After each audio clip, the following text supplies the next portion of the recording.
ഈ പെൺകുട്ടിക്ക് ഒരു ചുവപ്പ് കരടിയുടെ ശാപം ഉണ്ടായിരുന്നു. ദേഷ്യം വന്ന അപ്പ കരടിയാകും. ഈ ശാപം മാറാൻ അടുത്ത മാസം 25-ാം തീയതി വരെ കാത്തു നിൽക്കണമെന്ന് അമ്മ പറഞ്ഞു. ഇത് കേട്ടപാട് അവൾക്ക് ദേഷ്യം പിടിച്ചു. ജോത്സ്യൻ അപ്പോഴേ എത്തുള്ളൂ, എന്ത് ചെയ്യാനാണ്? അതുവരേക്കും അവൾക്ക് വരുന്ന ദേഷ്യം അടക്കി പിടിച്ച് നിൽക്കാനായി അമ്മ ഉപദേശിച്ചു. അതുവരെ ദേഷ്യം വരാതിരിക്കാനും ആരോടും വഴക്കിടാതിരിക്കാനും വേണ്ടി അവളെ വീട്ടിൽ ഒരു പ്രത്യേക മുറിയിൽ പാർപ്പിച്ചു.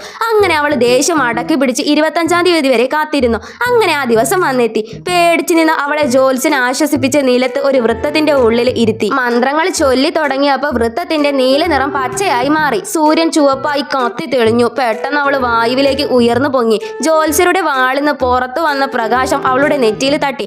അടുത്ത സെക്കൻഡിൽ തന്നെ അവൾ ഒരു വലിയ കാട്ടിന്റെ ഉള്ളിലെത്തി. അവിടെ വെച്ച് അവൾ ഒരു ദൈവിക ശക്തിയുള്ള മന്ത്രവാദിനിയെ കണ്ടു.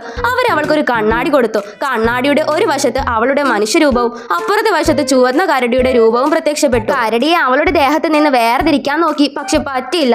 അവളുടെ കുട്ടിക്കാലത്തെ ഓർമ്മകളും ഫ്രണ്ട്സിന്റെ ഒപ്പമുള്ള ഹാപ്പി മൊമെന്റ്സും കാര്യങ്ങളും എല്ലാം ഓർത്തു. എല്ലാ ശക്തിയും എടുത്ത് കരടിയെ ദേഹത്ത് നിന്ന് ഒഴിപ്പിച്ചു കളഞ്ഞു.